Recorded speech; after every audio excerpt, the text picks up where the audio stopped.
Good afternoon, everyone. Nice seeing you today. Quality life, equal rights, equal opportunities for youth with developmental disability. Meet my friends, Stacy, Karen, Hope, Mwangi, and Stacy, Hope, Karen, Mwangi, and Deborah. They are all autistic. Stacy wants to be Anita. Deborah wants to be a typist. Karen advocates for the right of autistic adults. Hey, Karen. Hope wants to be a DJ. And Mwangi wants to be a transport assistant. Did you know that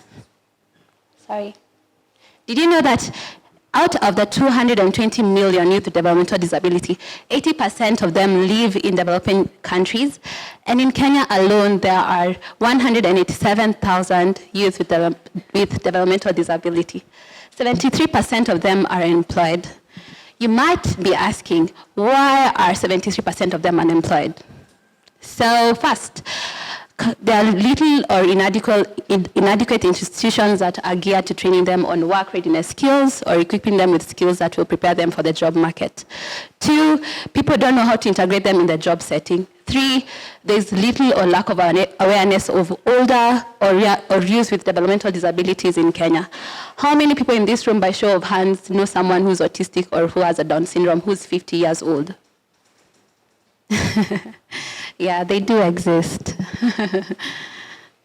So our solution as Anapendeza is to train these young adults by providing them craftsmanship skills and digital skills. We also provide a workspace where they can be able to work, and whatever work they do and whatever service they can be able to do, we market them on an online platform. So,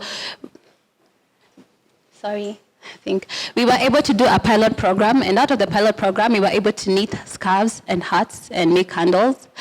And we were able to make Deborah be able to type 45 words per minute, and even Karen be able to transcribe. So we believe that our success as Anapendeza lies by providing 60 youth with developmental disability by the year 2022 an opportunity to learn these skills. That even when they learn these skills, they can be able to set up and run their own micro businesses. And in that way, we're improving their livelihood and also creating a ripple effect for them to make an impact in their own communities. So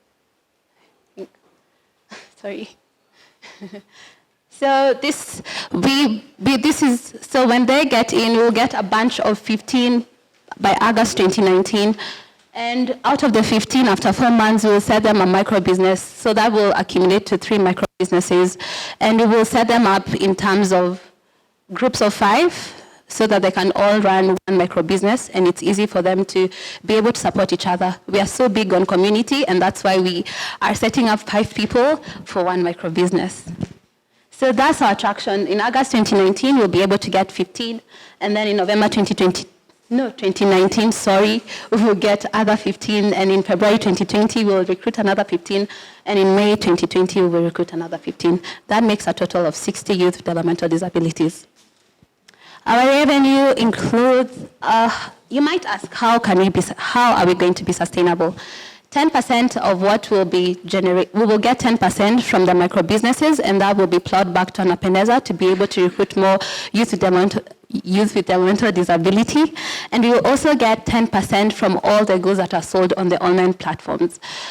We also charge 6,000 bob for the training for each learner who comes through our program.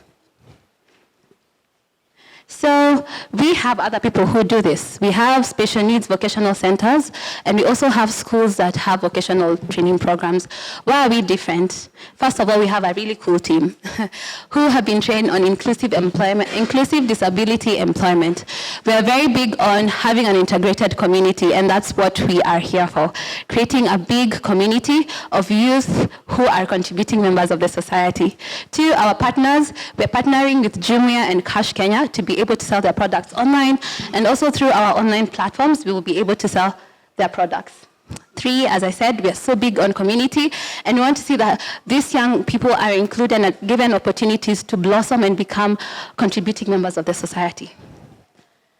So our big ask is that you guys, you've seen our slides, you've met my friends, that you will go out there and be a supporter and be able to create awareness on youth with developmental disability. If you've never met one, make a point to meet one. They're really cool. That you will partner with us to come on our website and buy stuff from us. Also that you will support, that we will either get someone who support us for our 1 year to pay for our working space, and also that we will get support to get like our working capital to get raw materials, and also to run our operational costs for 1 year. Thank you so much.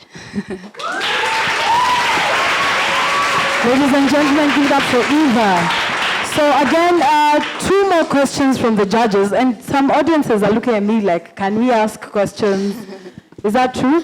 We'll have a break. During the break, then we can be able to have a short conversation, no? And then we'll do that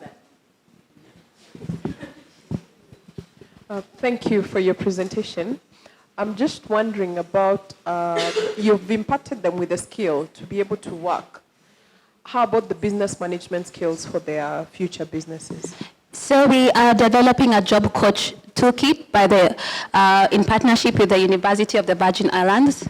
So this will help us develop job coaches who are going to be quote-unquote business developers in each micro-business. So it will be easier for them to upskill their micro-business, and in that way we will hire more youth with developmental disability. After a year, we'll be employing maybe 5 in each micro-business. So we are developing a job coach toolkit. So these are not their micro-businesses? It's their micro-business.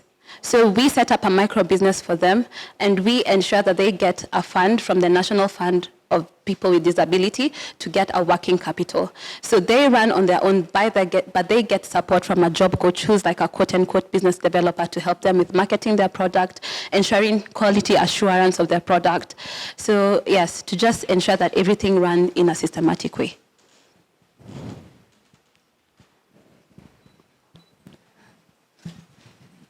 In generally, customers don't buy the product because of social impact. So, is there any plan or effort to improve your product quality? Yes. So we are right now trying to get them be able to get really good products. So we are trying to get people who are really good at knitting to come and train them to make their product good, to brand them to be on an international standard, to make tags on them, proper tags, to be able to get good packaging systems so that it's not just for pity. People are not buying out of pity, but they're buying because the product is really good. We're still looking at getting fragrance from the Virgin Islands to make our candles really good. So we are trying to develop the product to be really good. Yes.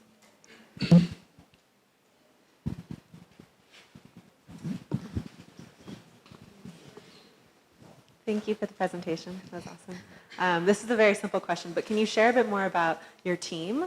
I noticed there wasn't a slide up there, or the people who you're working with. Okay, so our team is made up of 3 people, myself, and then we have right there at the back there, she's like our teacher or admin, who ensures that our programs are operational, run day to day, that we have a good expense, we balance out, this is the money coming in, this is coming out.